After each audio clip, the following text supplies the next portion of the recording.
Hello, Hello. and welcome to Planet Marzipan, the Fish and Marillion podcast. I'm Mezza, and here's my mate, Craig Houston.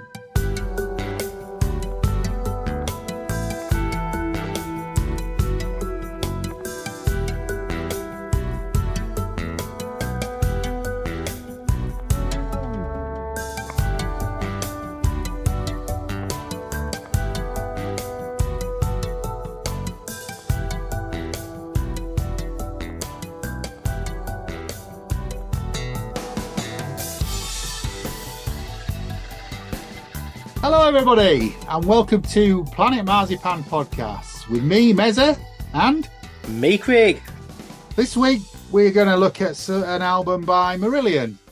Part of our goal is to sort of look at all angles of Marillion and Marillion fandom, singles, events, albums, and today we're going to look at an album called a singles collection, or if you're in America, 6 of one, half a dozen of the other. The 10th anniversary celebration released by EMI. Yeah. So as usual, we're going to start with the Wikipedia entry for this album. So a singles collection released as 6 of one, half dozen of the other in the US is a compilation album of Marillion singles from both the Fish era and the Steve Hogarth era, celebrating the band's 10-year jubilee, taking 1982 when their debut single was released as a starting point. It includes the band's 6 most successful singles of the Fish era, plus all 6 Steve Hogarth singles up to that year. The tracks are not ordered chronologically. Easy for you to say. Yeah, absolutely, yeah. The tracks are not ordered chronologically, unlike on later compilations, The Best of Both Worlds and The Best of Marillion, that likewise cover both vocalist eras. Additionally, it contains 2 new recordings with Hogarth on vocals, I Will Walk on Water and a cover version of the Rare Bird song Sympathy. This was also released as a single, which peaked at number 16 in the UK singles chart in May 1992. And that's where, hold on, that's where Wikipedia is wrong. It was actually number 17 it peaked at. Okay, Craigopedia. Craigopedia. Yeah. Also the official UK singles chart period. This was released as a single which peaked at number 17, according to Mr. Houston, in May 1992, making it the band's highest charting single between 1987 and 2004. In July 1992, No One Can, a repackaged version of the August 1991 single from Holidays in Eden, was released as the second single, peaking at number 26, when the original got to number 33. That's quite a long Wikipedia entry. So, Craig, it begs the question, how old were you on the 8th of June 1992 when this album came out? I was 19. No, 19. 19? 19. Wow. So this is a slightly different one for us. So it's the second Marillion compilation after B-sides themselves. Have you got any overview on this, Craig? Do you remember buying it at the time? Oh, I remember buying it at the time. I remember the day quite vividly because I was down in London at the time. HMV on Oxford Street, the old HMV on Oxford Street, had a massive display. It was a full window display, and when you actually went into the HMV, the tills that used to be on the left-hand side, and the whole, like all the walls along the left-hand side had variations of the album cover with the different like X's. It was really impressive, and it's the only ever time I think that I've seen such a big shop display for a Marillion album anywhere, kind of ever. But EMI were chucking the money around then, weren't they? Well, considering it was just round the corner from the EMI offices, so they didn't exactly have to go far to get it all organised. But yeah, I remember it was odd because there was a VHS video at the time as well with all the videos. There was. On, so basically, I mean, we'll do the track listing of that in a minute. It's a slightly different order to the CD, but whereas we'll talk about it now, but whereas the CD isn't chronological, videos are. The VHS and I mean VHS, not DVD, is H era, and then it goes into Fish era. So they're all in consecutively H songs, then consecutively Fish songs. I remember buying that at the time and watching it to death, but it's not something I've looked at in a long time because Well, starts with Sympathy, and then kind of goes through Cover My Eyes, No One Can, Dry Land, Hooks in You, Uninvited Guest, Easter, then Warm Wet Circles, Incommunicado, Kaylee, Lavender, Assassin, and Garden Party. So yeah, it was a really exciting time to actually buy the physical items when a store was actually pushing it as well. You're thinking, yep, that's good. I was quite excited about it, even though it was a compilation, because there was 2 new songs on there and a fairly, well, not drastic, but an extended version of Assassin. So there's like another section of Assassin reinserted back into it. And you were telling me that Garden Pie was remixed as well. It was a remix. It's not drastically different, but it wasn't any like extension or anything to it. It was just remixed at the time as well. Yeah.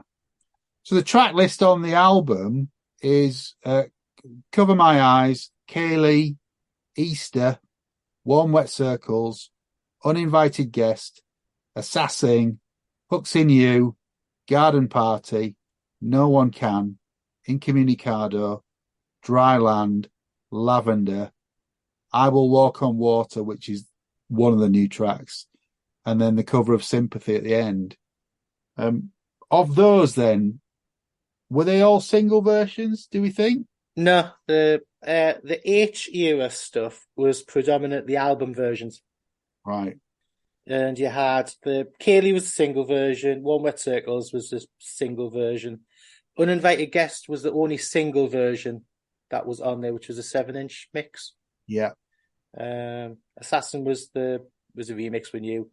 Hooks New was the album version. The rest of them were just the album versions. So there wasn't a lot of kind of just the 7-inch kind of stuff on there. I mean, Lavender was a 7-inch version as well. Yeah. But I think they almost shot themselves in the foot a little bit with this release. Because when they released Sympathy as a single, apart from having about 15 versions of Kaylee across the singles, they actually put a 5-inch mix of I Will Walk on Water. Yeah. On the CD. So of the 2 new tracks to push you on the album, they were available on one of the singles. Well, and do you know what the difference is between the 5-inch mix and the album mix? Come on then. How many seconds? 6. 6 seconds. 6 seconds. Yeah. Anything can happen in the next 6 seconds. Well, lots can happen in 6 seconds, Craig. You know that. Yeah. We're degenerating already. Steady boy. But yeah, it was exciting to hear a slightly longer Assassin. I really like I Will Walk on Water. I think it's a good track. Well, the thing is with those 2 tracks, they actually got Chris Kimsey in to produce them. They did, yeah. So, and the funny thing is after Holidays in Eden, Sympathy, unlike the band who seem to prefer the acoustic version of it, I like the electric version of it, the version that's on here. And some people say it's a bit banging and clattering. But... It's a bit 80s, bang clash, know. But it's with not that subtle. Oh, I like it loud.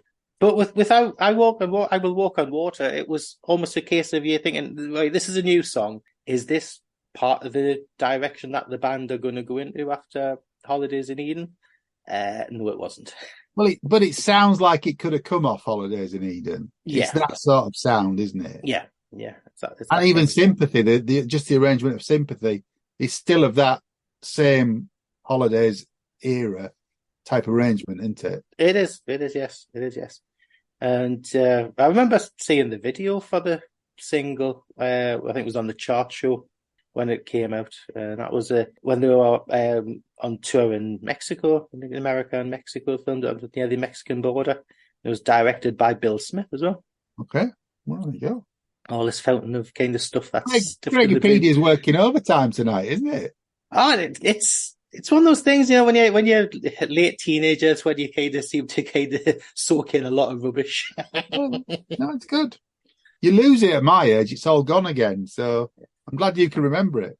But yeah, say buying the album. Remember buying the album. I remember buying the singles as well, because there was the 2 CD singles and Do we go through that? So yeah, there's 2 CD singles, Sympathy, picture disc and 7-inch. Sympathy came out on the 11th of May, 92. I've got the CD singles in my hand. So CD single 1 was in a digipack, which has the 3 minutes 27 version of Sympathy. It's got a version of Kaylee recorded for Argentinian TV in February 1992. Sounds good. Yeah, and then, as you say, the 5-inch mix of I Will Walk on Water.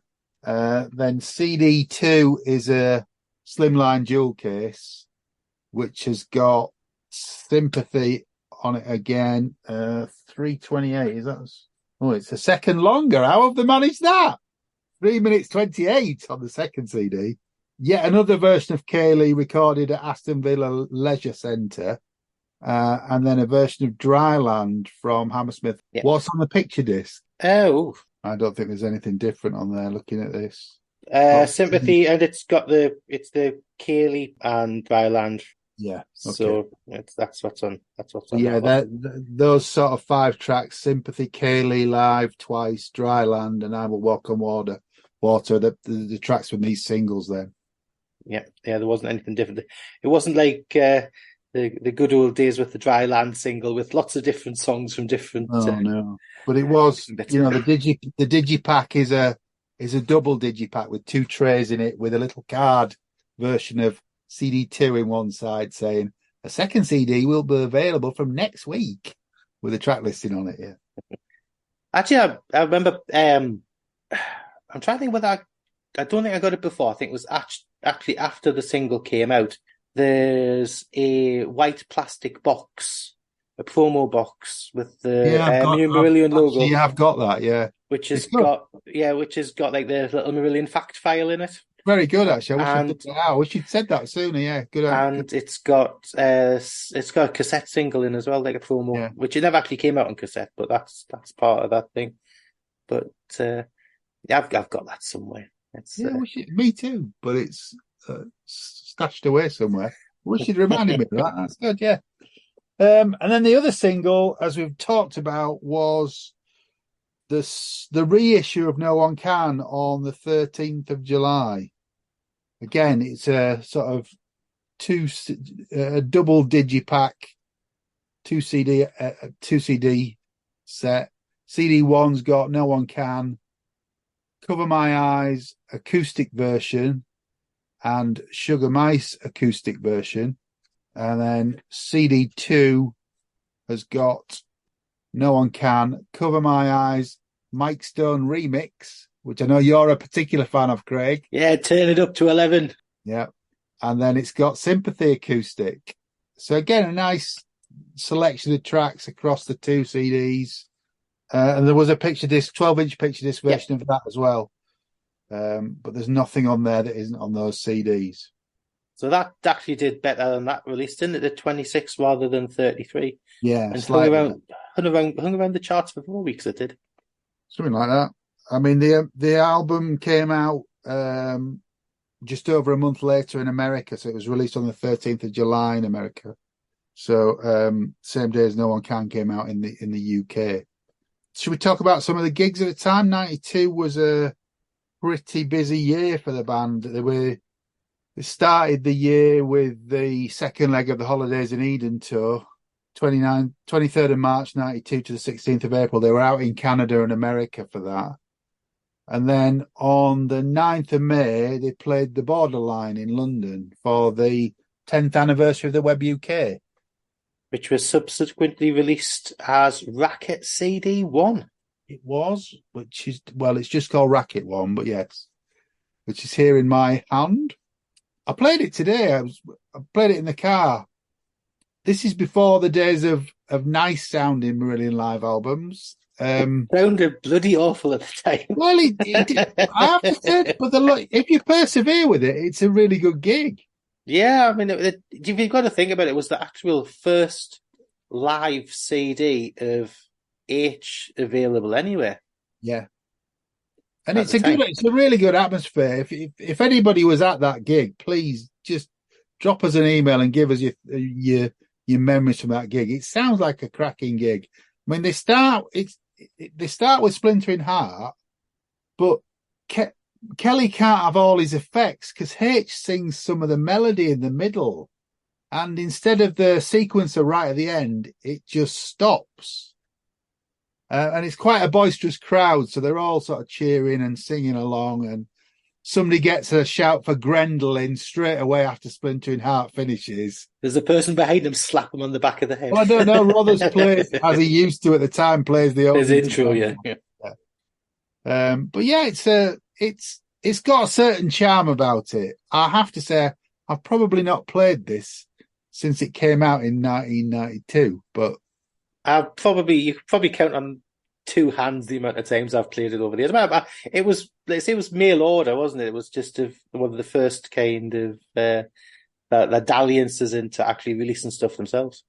Yeah, I mean, it was reissued as Front Row Disc 4, and reputedly, it's a slightly better version. I couldn't tell the difference myself. It's still got a bit of a recorded at the other end of the room type vibe to it. Recorded from the toilets. But it's recommended. You can get it on Bandcamp at the minute. So yeah, that was as I say on the 5th of May. The 9th of May. The 9th of May, 1992. And then they went out and did some open air shows in Europe between June and August. September the 2nd to the 5th, they played 3 large indoor shows. They played Cologne E-Work, Rotterdam Ahoy, and Wembley Arena in London. And 2 of those were released as front row. So Cologne E-Work is a front row disc. And this has got a very, very similar track list to the Wembley Arena one. I'm trying to see if there is any difference. Oh, yeah. Cologne is a really long set list, actually. It's got the Space and the Release, which weren't played at Wembley. And then, of course, the Wembley gig was broadcast on the radio, wasn't it? Yeah, it was on Radio. Was it Radio 1 back in the day? On Radio 1 at the time, yeah. And it's been subsequently replayed ad nauseum on Six Music, but it hasn't been on for about 5 or 6 years now. And it's also in the bootleg box volume 2. So discs 4 and 5 are the Wembley show, but it's the BBC recording. So it does unfortunately trump it's better than the front row disc. The front row disc gives you a slightly different angle on it. Were you at that gig, Craig? I was indeed. It was my first London gig for Marillion. Right. And 17th row, if I remember right, there was me and Pam and the girlfriend Claire at the time. Right. And it was odd because, seeing them before Edinburgh Playhouse and in Middlesbrough Town Hall, and then to go to Wembley after that, you're thinking, it's a bit. You've seen them at bigger gigs like that on a Clutching tour. Yeah, I saw them at Wembley Arena on a Clutching tour. Yeah.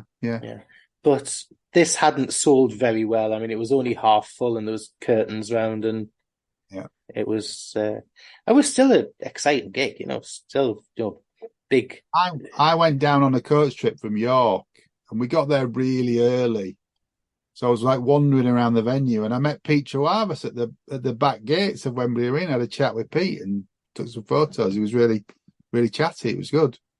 At the time, I didn't think the set list was very good because it starts with Holidays in Eden. Yeah, that was a bit of a strange start, wasn't it? It was never going to be the best start for me. So it's Holidays in Eden, Garden Party, I Will Walk on Water, The Party, Yay. Wild Wet Circles, That Time of the Night, Easter, Incommunicado, Sympathy, No One Can, Kaylee, Lavender, Heart of Lothian, Cover My Eyes, Slange, This Town, 100 Nights, Waiting to Happen, and Script. So it's on paper, it's a really good set list. It's a very up set list. Yeah, yeah. The thing I remember as well is how much I enjoyed the support acts, because you had Cry No More, who were always entertaining and filthy, and Mike Peters as well. Mike Peters, yeah, I remember Mike Peters, yeah. Because I think, was that when he did his Breathe album? I was around about the time just before his Breathe album, which is really good. No, I mean Mike Peters is always good value for money. But yeah, it was a good show. I wouldn't say it was one of my favourite shows. It was nice to see him in there again, but yeah. My first and only gig so far at the Wembley Arena, I must say. What, that? Yeah, I've only ever been to right, Wembley once. I haven't got frequent flyer miles on it. I was there last year to see Porcupine Tree. You were indeed. So yeah, where were we? So we've got to September. They played the 3 indoor large shows. Then on the 26th of September through to the 9th of October, they went out to Argentina, Venezuela, Brazil, playing some larger shows. And 2 days later, they went to America and Canada and finished the tour on the 23rd of October. So it's fairly not the busiest year, but lots going on spread across that year. It was a very touring year for them. Yeah. There is in the bootleg box, volume 2, there is a disc at the end. Disc 8 has got 2 sessions on it. One of which is marked up as 1st of January 1992. It's got Sympathy and Kaylee on. I don't think that was broadcast on that date. I think that was broadcast on the 15th of July 1992. So it's around the time of the promo for the album. But it's another nice version of Sympathy on there. And if you haven't got enough versions of Kaylee, it's another version of Kaylee. Almost as bad as Easter. Yeah. There probably are more versions of Kaylee, aren't there? There are more releases, though. There's yet another front row disc from that tour. So Sao Paulo in Brazil, the 5th of October 92, is front row 28. Again, a very, very similar set list. And I'd also forgotten the Live in Caracas, which was the second Racket Records release. Racket 2 came out in 1993, but it was recorded in Caracas on the 30th of September 92. So lots and lots of stuff out to buy and keep from that year of touring. Yeah, that Live in Caracas was actually quite, for the time, was actually quite a good recording. It was much better sounding than the Borderline one. Yeah, yeah. But again, I think Caracas has been reissued, hasn't it? Yeah, it's been re-released, yeah. So lots of touring. Another exciting time for the band. What were your thoughts on actually them releasing a singles collection? Now, there's a lot of people who are like long-term older fans who balk at the idea of Marillion being a singles band, or this is like this kind of stuff's too commercial. It's got to be a prog epic that lasts about 15 minutes long with like 17 different sections to it and all the rest of it. Well, I think the thing about the band is they can do both. There are some tracks on the singles collection that are up there with the epics for me. It was nice to get the Hogarth singles together in one package, and it just showed. I think for me it was designed to show that the band is still around. They were all the folks who kind of dropped off the fandom when Fish left. Was kind of a reminder that the band are still going and they're producing some good music. Yeah. I mean, I've always enjoyed the singles. I've always enjoyed the commercial, if you want to call it that, aspect of the band. Sing along songs, even 3, 4, 5 minute singles. There's some absolute corkers. that sit along well. There's nothing wrong with like absolutely adoring No One Can, and then something as epic as Ocean Cloud. It's the same band. Yeah. Everything from I Will Walk on Water to Gaza. That it's. I think if you ask 4 Marillion fans, you'd get 4 different answers as to what their favorite song is or what their favorite album is, because we all take Absolutely, such yeah. a big difference in what we actually like and what we love about the band. Yet we all love it. Yeah, I mean, although it's called a singles collection, it's got like Assassin's 8 minutes long on here nearly. Garden Party's like 7, isn't it? Garden Party's 7 minutes. So they're not really single mixes, but they were singles. So yeah, I didn't mind it. It was I quite like the sleeve. I think the X is quite a recognizable image. It looked good on a t-shirt. Yeah, the black T-shirt with the with the writing being kind of not centralized. Yeah, all around the outside. Yeah, it's good. It was good. Designed by Bill Smith. So, it's got a sticker on the front of my CD that says Marillion's greatest hits, including Kaylee, Lavender, No One Can, and Sympathy. Yeah. And also the fact that it's like 1982 to 1992, but they didn't put Market Square Heroes on. No, true. I mean, there's no Heart of Love on there either, is there? There's no He Knows You Know or Punch and Judy. But realistically, yeah, to do the balance of the whole concept of 6 of 1, unless they were going to kind of do a double CD, which they did eventually. Yeah. Be honest, apart from us reviewing this, would you dig this out? I haven't dug it out in years because for me, I like to listen to albums through. If I put something like Fugazi or Clutching On or Afraid of Sunlight or all of them, I like to listen to that album through. I'm not a shuffler of songs. If I'm listening to, even if I don't necessarily listen to the full album, I'll skip through songs or listen to the bulk of whatever I'm kind of in the mood for. I won't kind of pick one from one album and one from another and one from another. It's just not how I grow up. We'll probably review it at some point, but I think Best of Both Worlds is a great compilation. It is, but to be fair, it's something I've not really listened to for a long time. It's one of those kind of purchased, put on the shelf, because there wasn't anything like new or extra as that. No, it's got the meaty mix of Hooks in You on it, hasn't it? Is it? I think it has. Yeah, it has. Again, I've just thrown something out there that might or might not be true.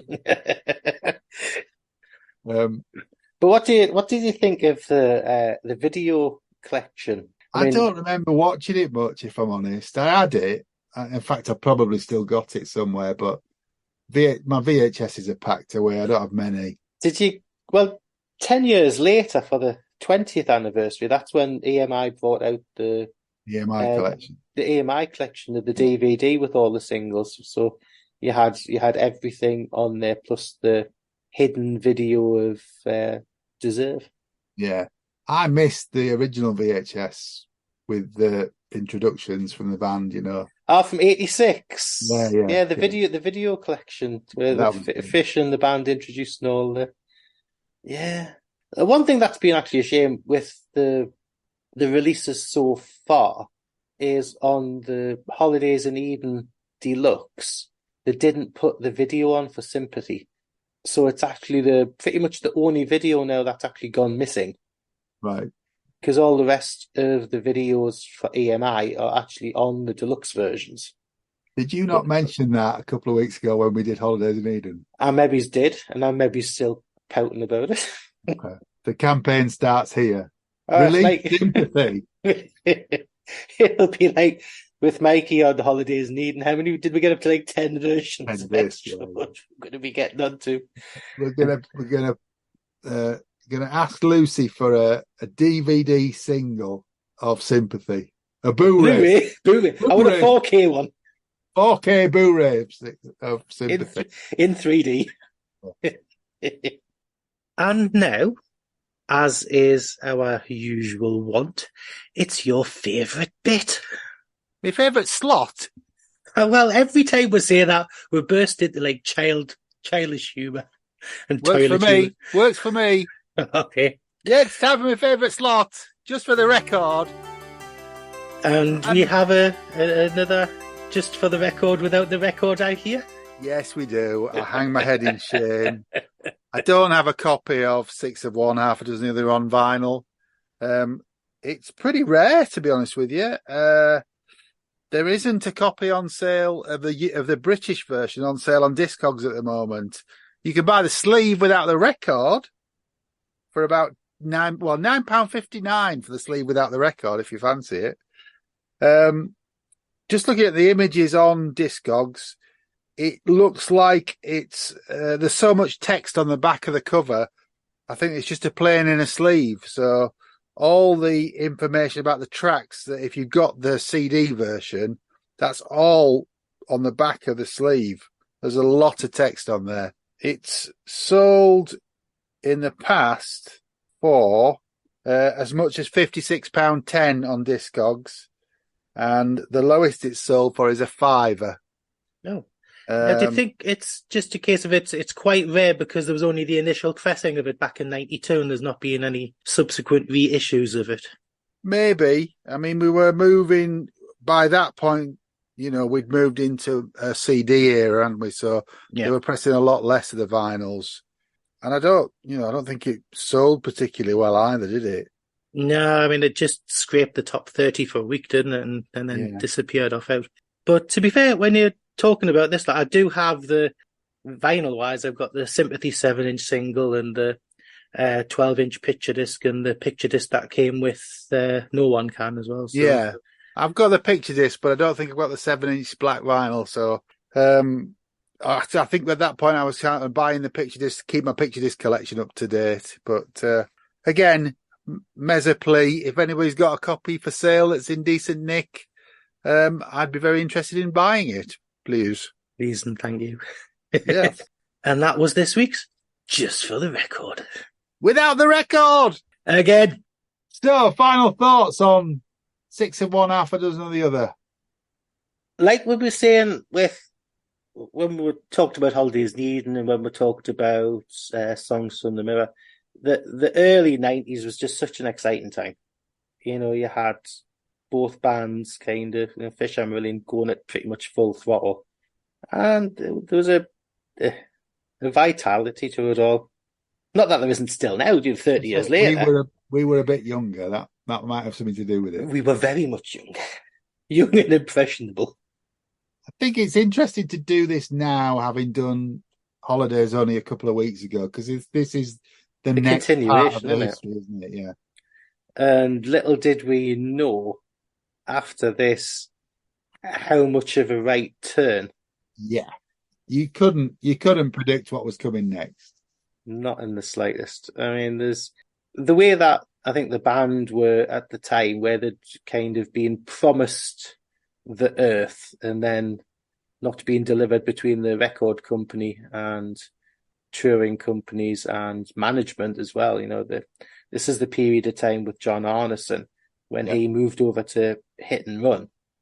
Yeah. And the under the table dealings that was kind of promised them, where they were going to potentially get the Genesis tour on the We Can't Dance tour with signing across, which kind of never happened. And so that was all a bit dodge. John Arneson gets a note in the sleeve notes. Also, many thanks to John Arneson, who has been there all along. Taking his cut. I mean, don't get us wrong, for the band starting and for a good many years, he was a real proper champion of the band. Yeah. No, it was big part of their success and, getting them to the next level. But we could talk a lot about that and probably get ourselves into a lot of trouble. So let's just leave that there. But I met him at Lucy and Ian's wedding, and he was a lovely guy.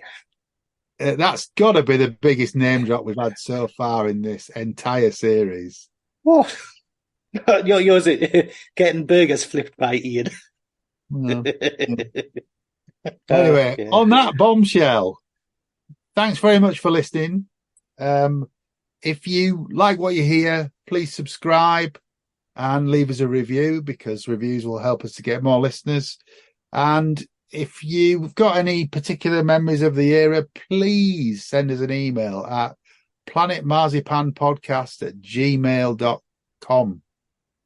And we're available on Twitter, or X as it's called now. Thank you, Mr. Elon Musk. Yes. What's the handle? You can't remember. You set it up. I'm a Luddite. I'm going to start Planet Mars Pod at Planet Mars Pod, isn't I it? think so, yeah. So I'll be starting to throw the clogs into the machine. We might be on X, we might not. Who knows? Please email us. Send us your thoughts. Even if you think this is rubbish, just email us, please. I think we're available on Semaphore and Aldous Lamp as well. Yeah.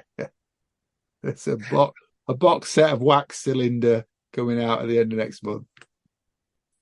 It's all gone wrong. It's one of those days. Thank you very much for listening, people. Take care. And stay alive. Now when you climb into your bunk tonight, and when you draw the little curtains and eat your loadout sandwich, just think of those out in the hot dog van, 'cause there's not enough bus to go around. No, there's not enough bus to go around.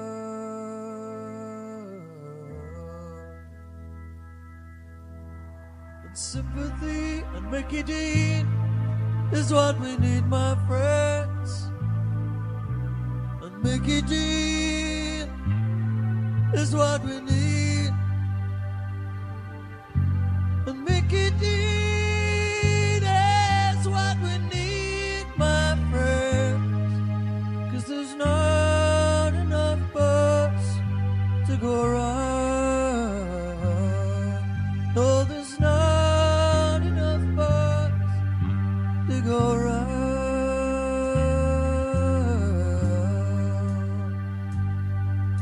Now half the band hits the other half, and half the crew has all the food, and half the band lies down and quietly starves, 'cause there's not enough bus to go round. No, there's not enough bus to go round. No, there's not enough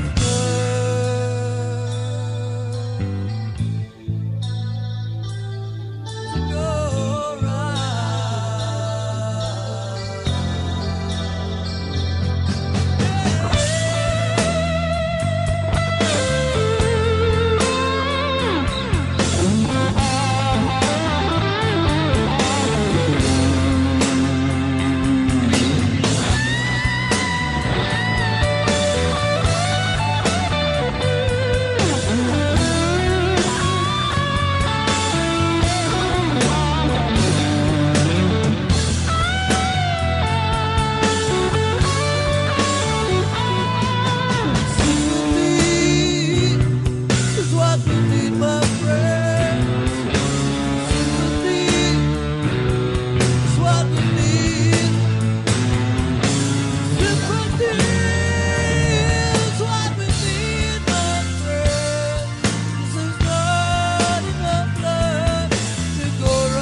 ladies and gentlemen, take care. If you're driving home, drive fucking fast.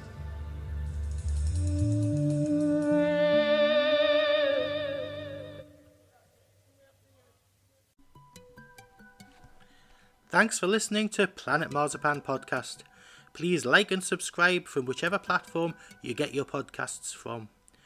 You can contact us at planetmarzipanpodcast@gmail.com and check out marillion.com, fishmusic.scot or fishmusic.eu for all the good stuff.